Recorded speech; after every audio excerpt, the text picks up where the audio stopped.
Greetings, ladies and gentlemen. This is Rock and Roll Spot Connection with Weekly Comic Roundup, and we're at the final video. And no, your eyes are not deceiving you. There are DC books in this episode in this portion of the roundup. But before we get to those, let's start on the Spider-Man related books, shall we? We'll kick things off with Black Cat #1. So, for those who may be unaware, Black Cat is... Oh, let's just go ahead and say it. She's Marvel's Catwoman. She is a cat-themed cat burglar. Now, yes, there are some very striking similarities between her and Catwoman. They are cat burglars. They have a cat motif.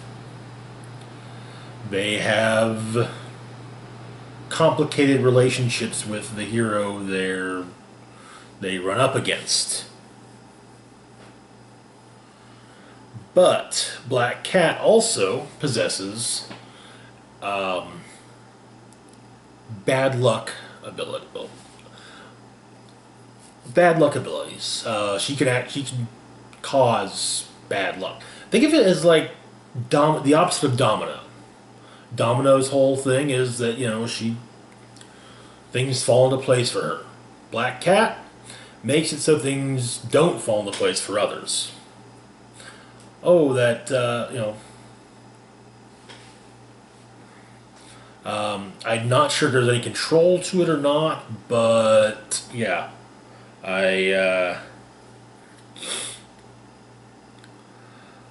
by and large, that's kind of her shtick. She's bad luck. Anywho, she has had... I know that she has been a part of various iterations of Heroes for Hire, and she's been a recurring character in Spider-Man books for decades. And in fact, if there's... Okay, so she's in my top 3 when it comes to Peter Parker's romantic interests. Number 1 being Mary Jane Watson, 2 being Gwen Stacy, and, well, she makes number 3. So,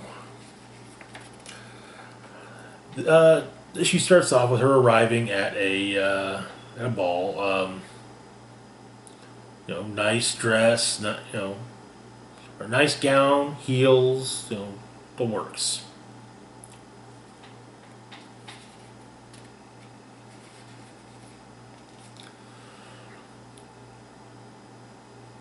And the security team immediately notices. One of the security team immediately notices her. It comes up from one of the other members of the security team that a bunch of the caterers that were vetted and everyone knew would do what they're supposed to do are out with E. coli. And so there's some last minute replacements that were never vetted. Keep that in mind. So early on,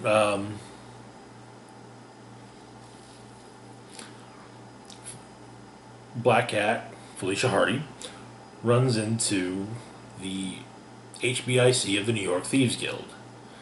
I presume the New York Thieves Guild is related to the Thieves Guild overall that Remy LeBeau is a part of. Felicia isn't really one for guilds. She can be a team player, don't get me wrong, but yeah. And that's another difference between her and Catwoman, is she herself has her own extendable or retractable finger claws. So while the two of them talk, the security team member who noticed her heads down to the floor, while Black Cat takes a look at the paintings, and 2 of the caterers make off with one. But the security team escort her out empty-handed.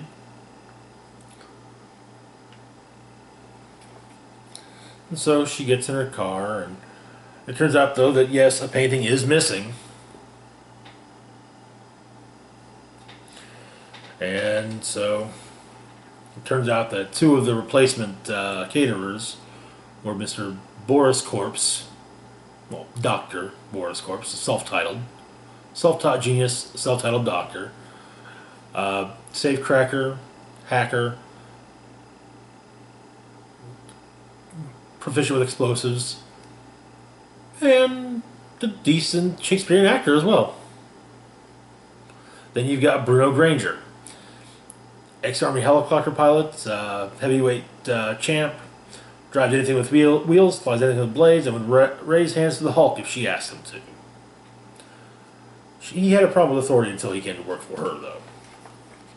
So, security guy tails her, and then the Thieves Guild, at the same time, the Thieves Guild attack. And so Felicia puts on her her super person out get up, and yeah, takes on the guild, and with help from Boris.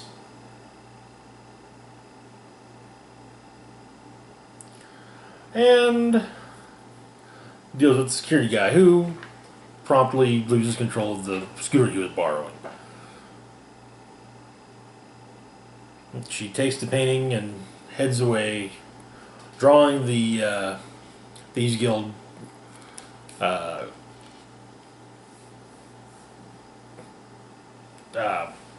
words escaping, but the people from the Thieves Guild on her as opposed to her people.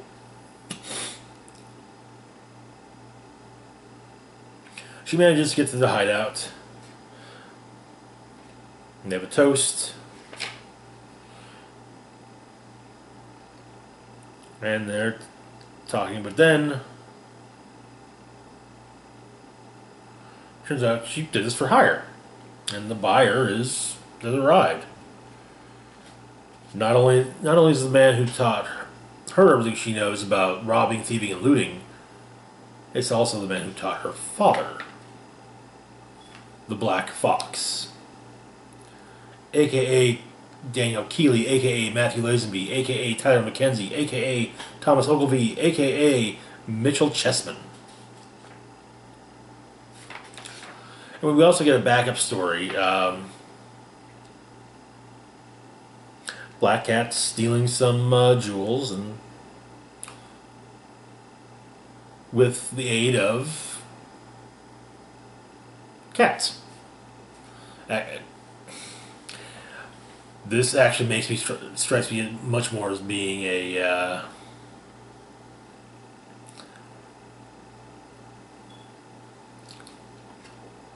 ripoff of, or inspired by DC's Catwoman. It's actually a character I enjoy quite a bit as well. Then we have a Black Fox story, which, from the looks of things, takes place in the swinging 60s, and it begins with him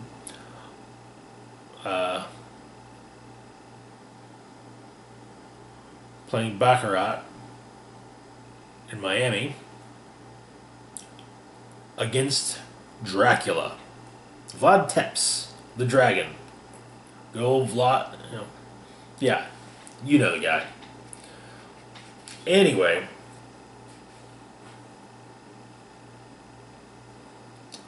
however, Ulysses Bloodstone shows up, crashes the party, and goes after Dracula and his vampiric goons. And while that's going on, Black Fox steals the money.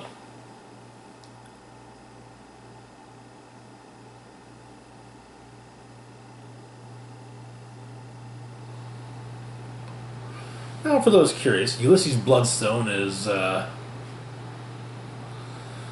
long-standing monster hunter and possessor of, well, Bloodstone.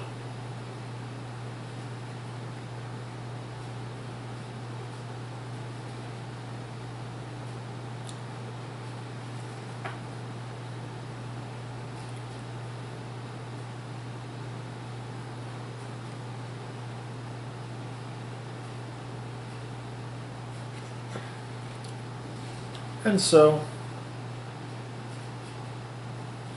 now they have to worry about outrunning Dracula, who is at the moment a flock of bats.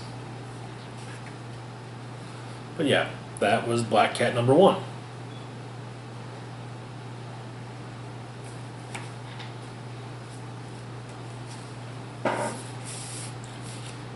And moving on to Marvel's very own Earth 65 in Spider-Gwen Ghost Spider number 9. So where we left off, the Battle of the Band, there had been an explosion at the Battle of the Bands, and while Gwen did what she could to protect at least her band, there was still a crowd to worry about as well. Anyway, so Gwen herself got knocked out in the explosion. The band is safe, but there are injured people all around. Later on, outside,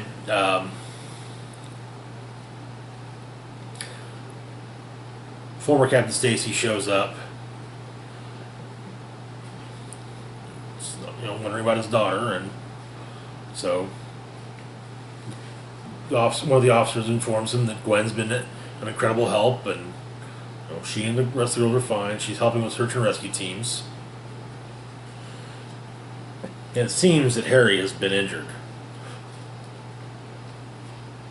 But now, Gwen is mad.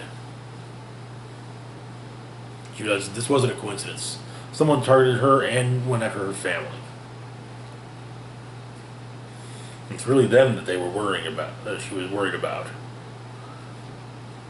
And she realizes those guys in the parking lot the other day, they set a trap for her. So she's not looking for a supervillain, though. She's looking for a monster. There's only a monster who uses a bomb. So, starting at the scene of the attack, she sends out spiders, and then decides she's going to break into the police department to access what she can about them. But luckily, the cop that catches her is willing to help and do that part for her.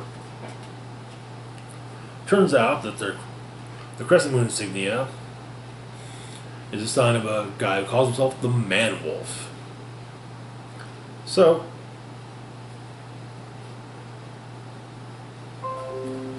Gwen discovers that yes, her spiders have found some people with the Crescent Moon insignia, and so they go after him.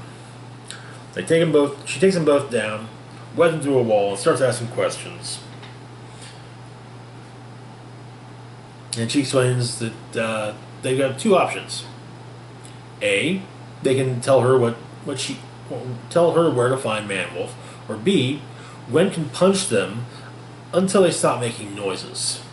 So they take A. She comes upon the lair of the Man-Wolf and discovers it's really a Man-Wolf. So she fights Man-Wolf and eventually does manage to subdue him. Leads him webbed to a wall, calls her dad and says, to send some officers with really big handcuffs and maybe a dog catcher's van to the address.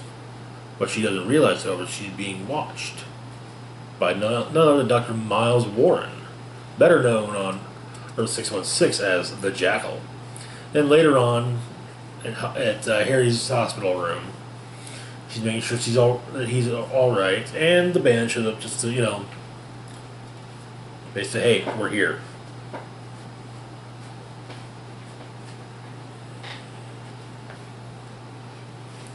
And that is the end of that issue. Moving on to the final issue of Meet the Skrulls. So where we left off, the Warner family had discovered that part of Project Butterfly was the daughter they thought dead for years. And when Carl confronted Moloth, their contact, Moloth shot him. So we start off on the day the Warners arrived at their home.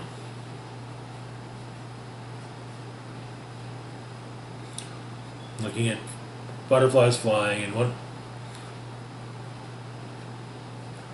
and declaring the house home.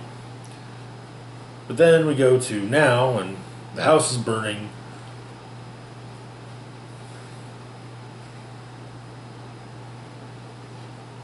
The woman and the family, except for Carl, are in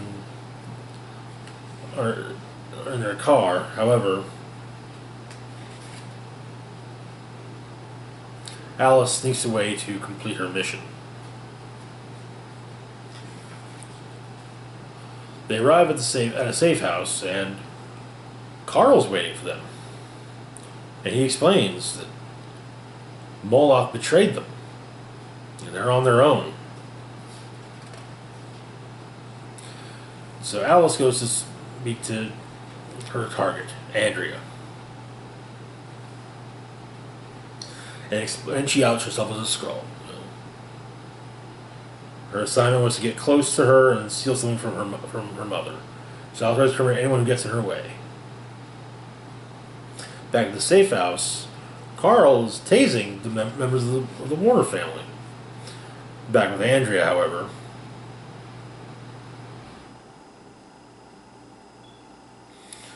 she's explaining herself more and more to her target.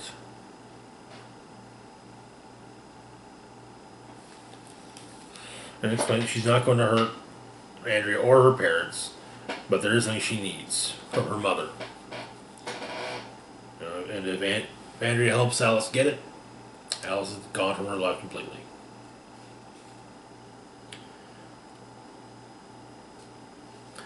Then Carl, quote, that tases Madison. Back at the Stark Industries building, where Project where the project was blah, where Project Blossom was being worked on, Iron Man arrives, and he's not happy. He wants answers. What's the building for? How is it hidden within Stark Industries? And what in the hell is a Skrull doing here?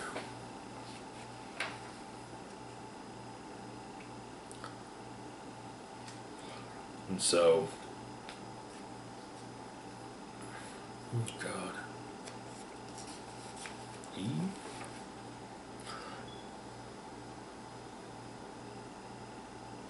and so Gloria makes some tea for Carl. Meanwhile, Andrea discovers that her father is dead.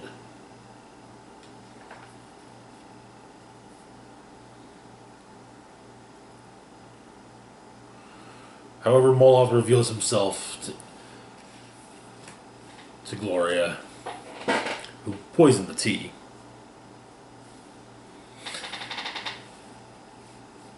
And the two duke it out in the kitchen. Madison then comes down to help. And Moloch explains that during the fight, Moloch explains that he figured out why,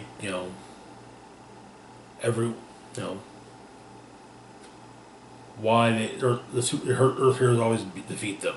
They look out for themselves. Skrulls, they're never allowed to be themselves.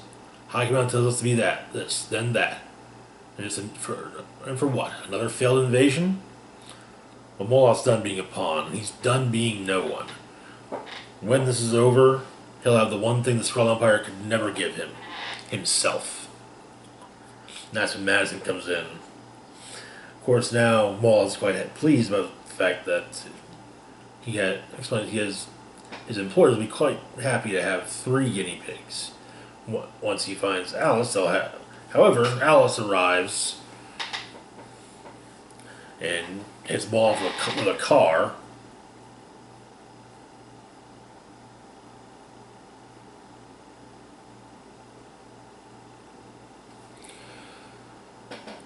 And Moloth explains that he already sent word to the elders. The Warners went rogue, sold them all out. They take the fall. He stays in place to further his work and get rid of any remaining Skrull spies. There won't be a safe place for them anywhere on this planet, anywhere in the entire galaxy. Gloria explains that it's a good thing they were trained to survive in exactly those situations.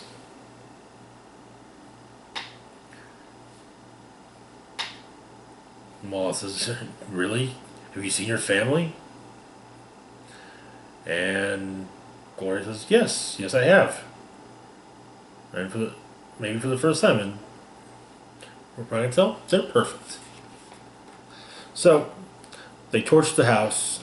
They torch Carl. They set a pyre for Carl. Say some words.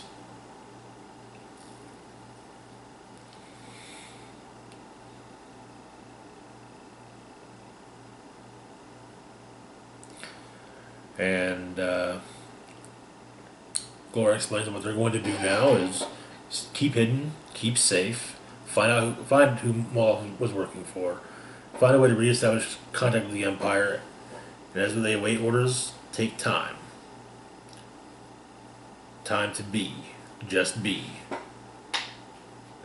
And everything, just be what they've always been, a family.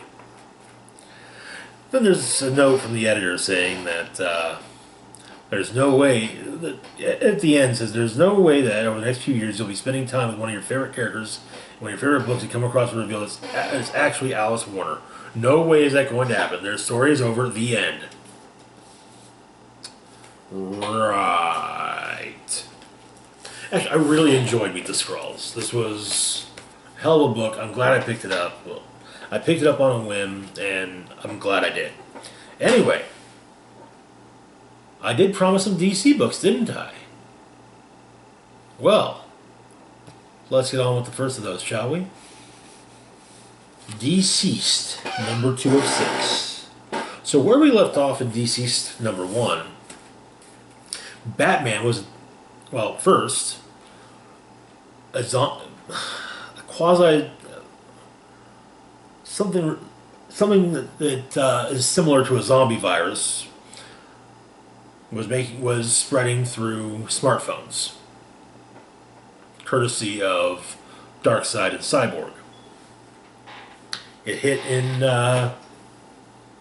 Metropolis, hit everywhere, even Gotham. And while Batman was safe, and Alfred, Nightwing and Tim were not, as Batman found out when they attacked him.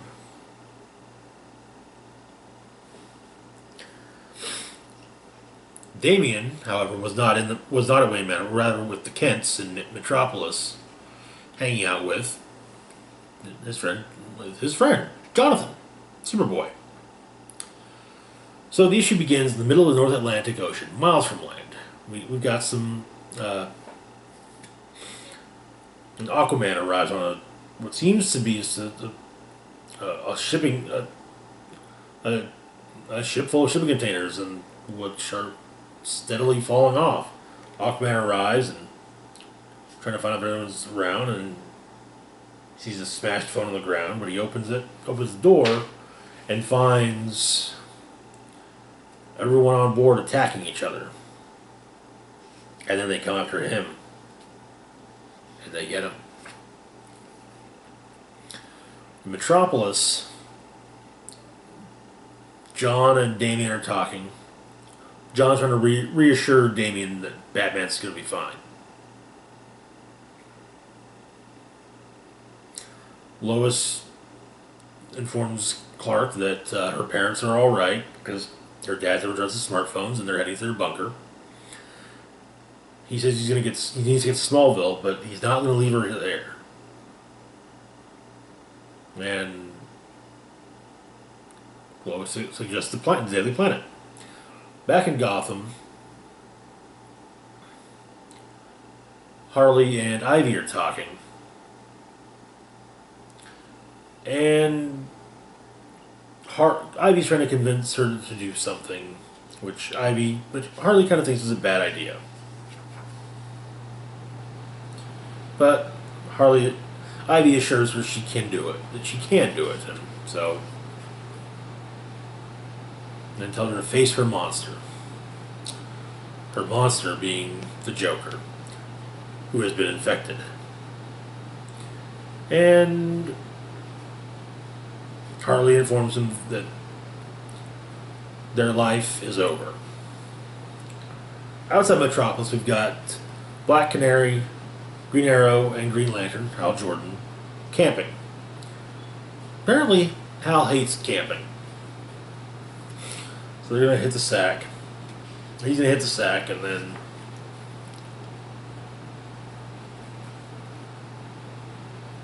so the Green Arrow is using his bowstring as a guitar string. He notices that Hal's on his phone, and then something odd happens, and Hal destroys his tent, and comes out and attacks them. His ring constantly explaining that lethal force is not sanctioned. He manages to injure Black Canary, but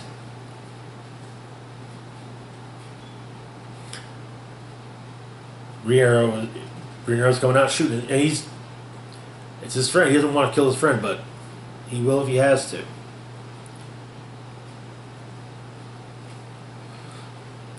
Cut back to Metropolis, and Superman, Superboy, Robin, and Lois Lane arrive at the Daily Planet.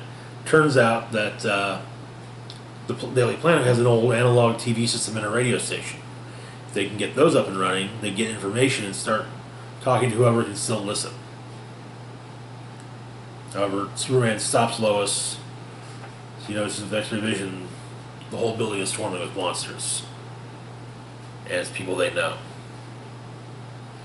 And he stops, and he mentions that he heard a scream. And so, back at the campsite, Hal Jordan is dead, and so his ring begins scanning for a replacement. And it picks Black Canary.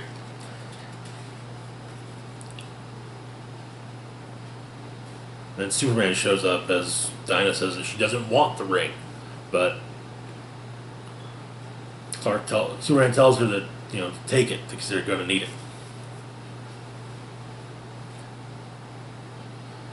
And when Batman returns to the Daily Planet with Green Arrow and Green Canary, turns out they've got a hold of Batman. Batman explains that these aren't zombies. They're not consumed by hunger. They're not feeding. They're spreading death. They're stealing life. These are the anti-living. And the trigger is an equation. And he explains he is infected. He's examined his own blood. But he's also using one of Mr. Freeze's suits to slow down his metabolism to accelerate the spread of the virus within it. However, Alfred is standing watch behind him, shotgun in hand. And, of course, Superman's sad that, his best friend is infected with this not zombie virus. And Batman explains that what it is, technological biological hybrid, can be transferred through blood and through digital imagery. To save the world, you have to destroy any human carriers, and you're going to take down the internet. And apparently, Green Arrow always suspected they'd have to destroy the internet to save the world, just didn't think it would be like this.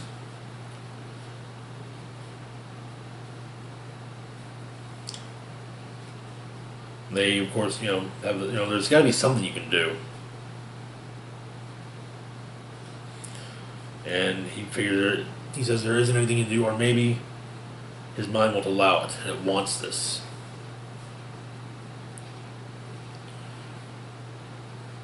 Then he takes a moment to tell Damian that Alfred has something for Damian.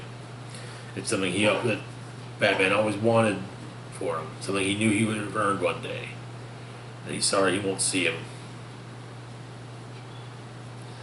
And that is when he turns.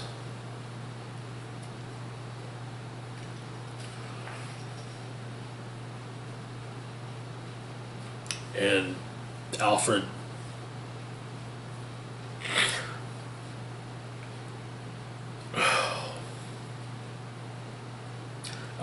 ends the transmission, and with Batman coming for him, says to him, "It shouldn't have ended this way. Not for you.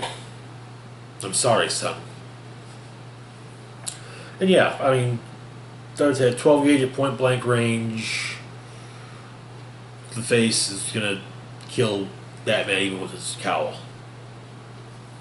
But yeah, this is gonna be the most heartbreaking series I read probably all year. Just what's happening to everybody. I mean, God. Yeah. All right. Oh, but I said books, didn't I? There's still one left. Now, yes, actually, there is still one left. It's a holdover from last week because the man that runs the comic book shop I frequent is the best and was willing to hold on to it for me because I did not anticipate my interest in it initially. So, anywho, the last book we've got this week is Batman: Last Night on Earth, Book 1. This is put out through DC's new Black Label imprint, which is kind of like the Vertigo imprint, but it's a Vertigo imprint focused on established DC characters and simply told more mature stories with the characters as they normally are. You know, stuff that is out of continuity, but still. The first story they put out was Batman Damnation, and had caused a bit of a ruckus with the first issue, as apparently had a full frontal shot of Batman. I saw it. You see an outline. No big deal. Not the big deal some people made it out to be. Didn't change the fact that it will not be reprinted with said outline, and so those first prints are going for a lot. Anyway, this also is apparently the last time that Scott Snyder and Greg Capullo worked together on Batman. I mean, I would not be surprised to see them work together on other books in the coming years, or to see one working on Batman apart from the other. But this is the last time the two will be working. This is the last story the two work. Last Batman story the two do together.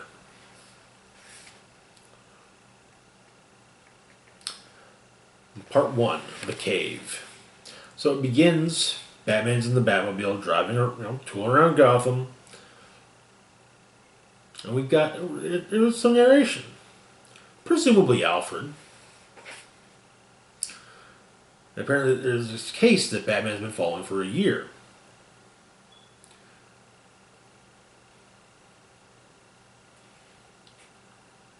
And there was no grandstanding villain, no corpse, no real victim at all. It should have alarmed him so, and yet it did. Every morning for the past year, someone had drawn a chalk line across a different random 5-foot stretch of Gotham. Gone by the next day, that's all this mystery was, nothing more. But when Batman used his satellite to compile the photos, he saw. Chalk outline was him, dead. It's more the dimension of the outline put Batman's stopped heart the exact spot his parents died, Crime Alley. So he arrives and he's looking at it. There's someone else there. It's a young boy. It's very much like young Bruce Wayne.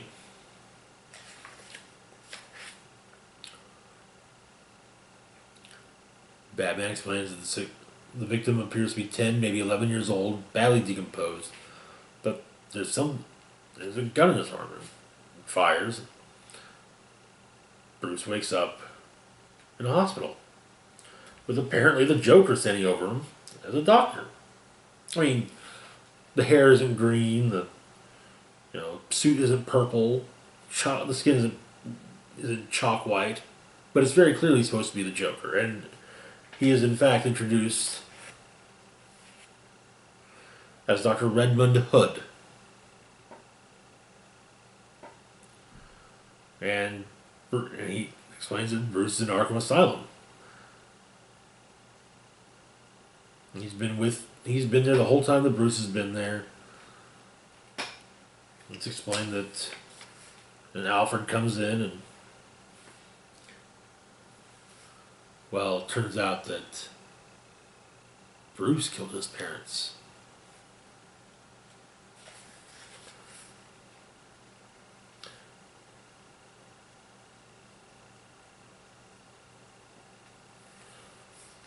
And all the people he heard over the years were people at the asylum with him.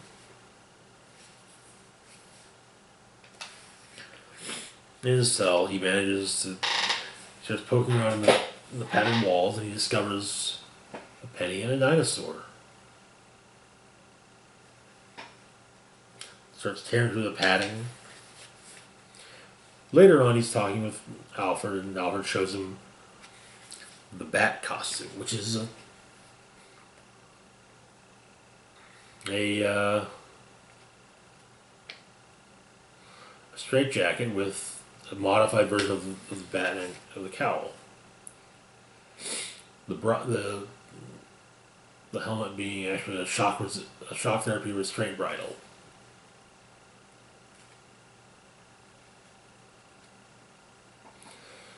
Part 2, the right hand. So, puts on his costume, makes his way out. Everyone's got him at the bell tower in Arkham. And Alfred says, leave them. Leave him and Batman alone. He'll do it.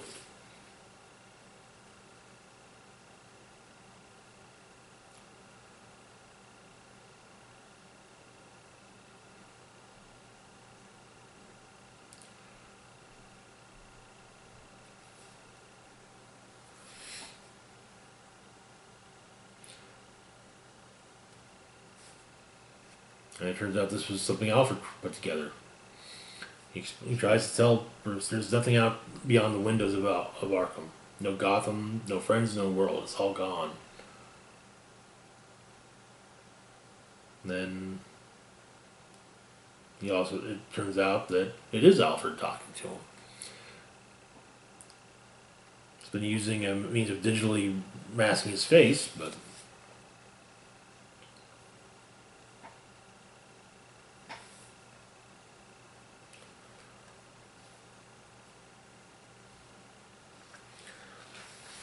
they hug, and Batman leaves and comes out in the midst of a desert.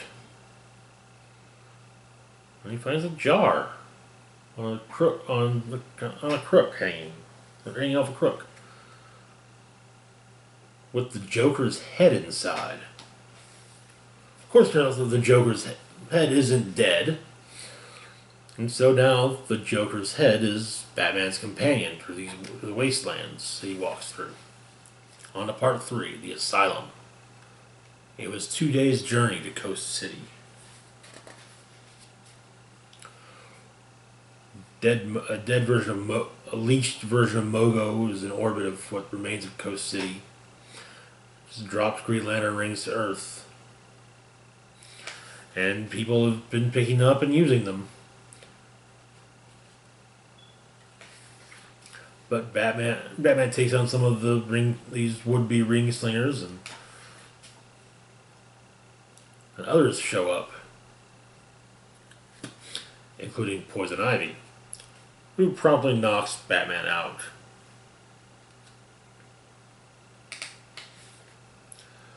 On to part 4, echolocation. When Bruce comes to, he's facing, looks like, Ivy, obviously, Vixen, Supergirl, and I think it's supposed to be Donna Troy. I think that's Donna Troy as well. And then a woman arrives wearing the helm of Naboo.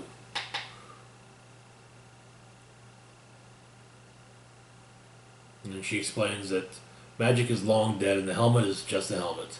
There is no Dr. Fate anymore. Just like there's no Batman, or as she removes the helmet and reveals herself, or Wonder Woman. That, as it is Diana. So Bruce asks who killed the world. She says that he did.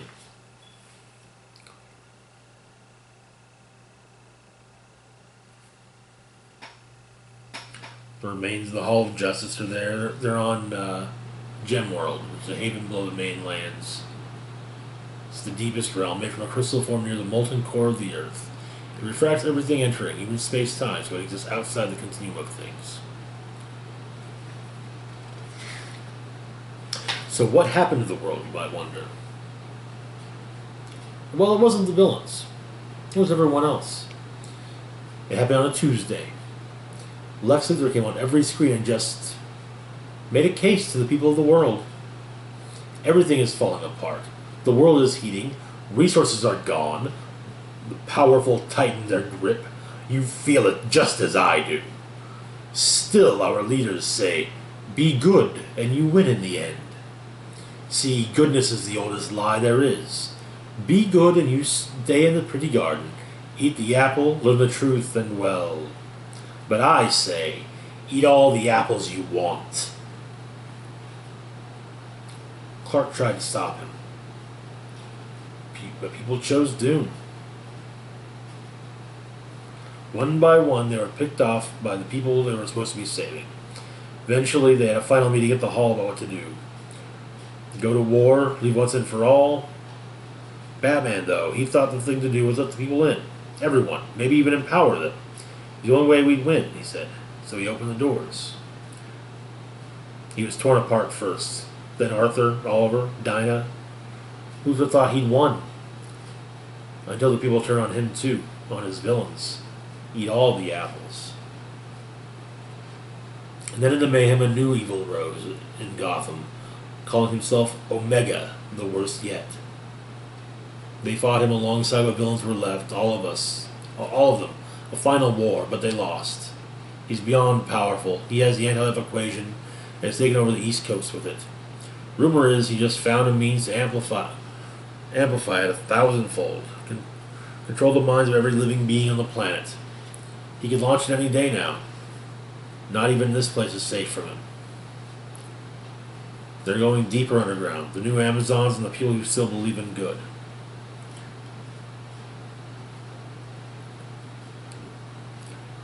Bruce argues they have to fight, but Diana says they did fight. Batman fell before it even began.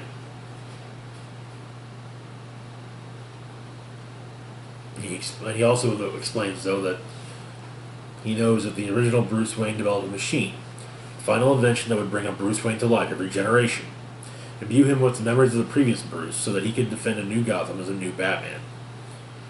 He also know what matters. Bruce created the machine so that every generation would have its Batman, and whatever's going on, he's here.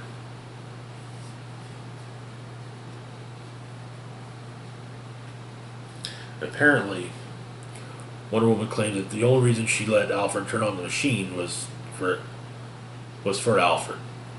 That Alfred could have his boy, not to give the world Batman.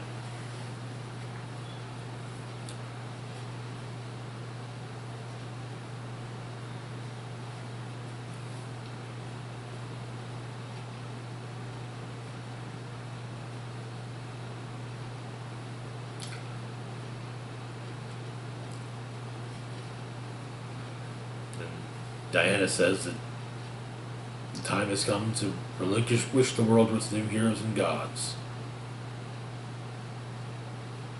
And she also gives him the more recent version of the Batsuit. She wants Bruce to come with him to the underworld.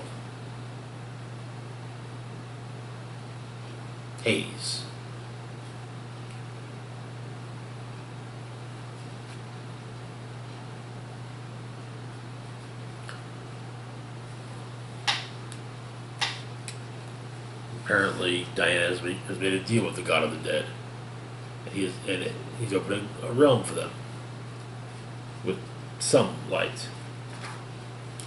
Later on,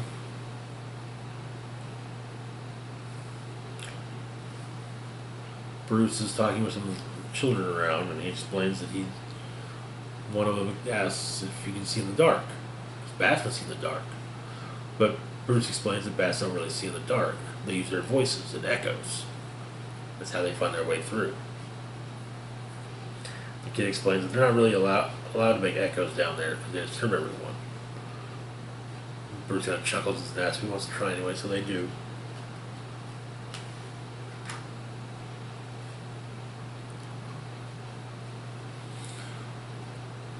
A Joker continues, once again tries to tell a poem to Batman, but it's the wrong poem. And the next day, Diana comes to find Bruce and sees that he's taken the costume and left. And it is here at the end of the issue where we discover that narration from earlier. It's from the Joker's head. As he explains, "We've had many adventures together, he and I. I've been at his side practically his whole life, through the bad times and the good. This case, like I said, it felt different from the start. We both sensed it. This one was stranger, darker. But there was no turning back now. It was too late. And so with that, we set out for parts unknown, Batman and I, on one last adventure together."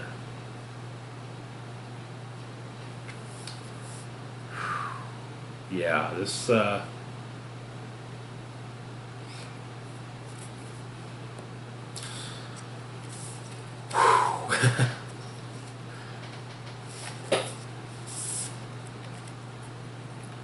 if this doesn't make my top 10 comics stories of the year, I'll be surprised. Anyway, that is it for the roundup. As always, feel free to like, share, and subscribe. Hit the bell icon to be notified when I put new content. Links to my Facebook, Twitter, and Patreon are in the description box down below. This is Rock and Roll Spock signing off, saying, live long and rock hard.